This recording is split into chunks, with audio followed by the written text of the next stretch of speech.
আসসালামু আলাইকুম guys, welcome my YouTube channel. তোমরা সবাই কেমন আছো? অবশ্যই তোমরা ভালো আছো। আর আজকে আমি সকাল বললে কী খাবার পাবো সেটাই তোমাদের সঙ্গে আমি শেয়ার করব।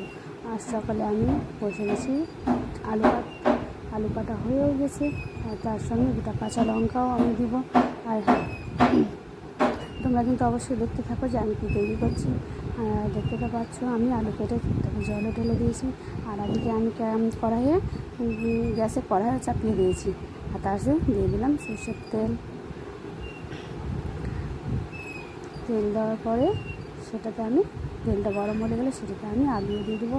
আর দেখো তেলটা গরমও হয়ে গেছে খুব সুন্দর, তাতে আমি আলুও দিয়ে দিলাম, আর দুটো কাঁচা লঙ্কা কাটা ছিল সেগুলো দিয়ে দিলাম।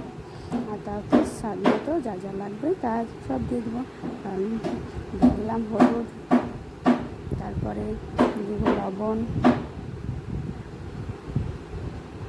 তারপরে এবার লবণ দিলাম,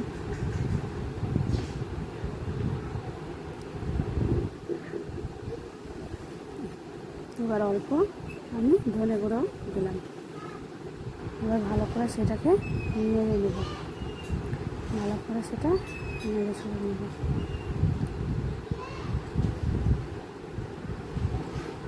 ভালো করে নেড়ে নেওয়ার পরে তাতে আমি অল্প জল দিয়ে দেবো।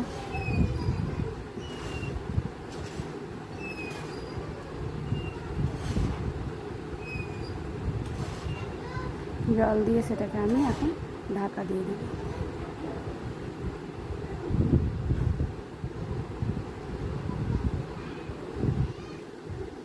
ভালো করে নেড়ে চেড়ে নিলাম। এখন সেটাতে আমি জলও অ্যাড করে দেব। এরকম করে আলু ভাজা একবার খেয়ে দেখো, আমার মতন করে অবশ্যই তোমরা খুব ভালো লাগবে। আর আমি বেশি ঝাল করি না, কারণ আমার ছোটো বাচ্চা আছে, সে খেতে পারবেন না। জল অ্যাড করে দিলাম, জল অ্যাড করে দেওয়ার পরে আমি সেটাকে ঢাকা দিয়ে দেবো। আর ঢাকা দেওয়ার পরে আমি আবার আমার পরের কাজটাতে চলে গেলাম। দেখো আমি আমার থালাতে নিয়ে নিয়েছি তেল, লবণ, পানি আর কালো জিরে, সেটাতে আটা দিয়ে দিয়েছি। সেটা আমি এখন আটাগুলোকে ভালো করে মেখে নেব। করে মেখে নেওয়ার পরে মেখে নিয়ে দেখো কত সুন্দর লেগেছে। এখন আমি লেচি কেটে নেব। লেচি কাটা হয়ে গেলে আমি সেটাকে সুন্দর করে গোল করে নেব। শেপে নিয়ে চলে এসেছি, এদিকে দেখো, এদিকে আমার আলুও কত সুন্দর সামান্য পেয়েছি। এখন আমি জিরে বাটা দিয়ে দিলাম। আমি না আবার কিছুক্ষণ আগে আমি জিরে বাটা দিই, খেতে ভালো লাগে আমাকে। জিরে বাটার একটু হালকা সেন্টার, ওটা আমাকে খেতে খুব ভালো লাগে। আমি বলি না, আমাদের সবাই পছন্দ করে জিরে বাটাটা। আবার ঢেকে দিলাম, অল্প জল আছে, জলটা তো দেখো কত সুন্দর লবণীয় হয়ে গেছে, কত সুন্দর কালার হয়েছে। এমনি ভাঙাবো না, আলুগুলো আমাদের সবাই খেতে পছন্দ করে। আমি গ্যাসটা বন্ধ করে দিলাম। আলুটা আমি একটা পাত্রে তুলে নেব, পাত্রে তুলে নিলাম।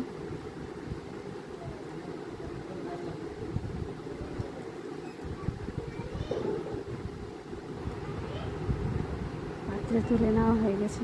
এবার আমি কড়াইয়ে তেল দিয়ে দেবো। কড়াইটা দিয়ে নিয়েছি, আমি কড়াইটা তেল দিয়ে দিলাম, কারণ এবার আমি ফুলকো ফুলকো লুচি করব।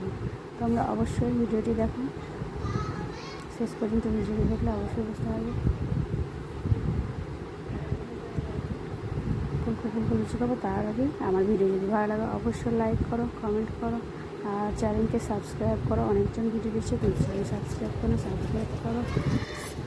আর দেখো আমি কত সুন্দর দিলে তেলে একটা দিয়ে দিলাম, মানে দেখতেই পাচ্ছি।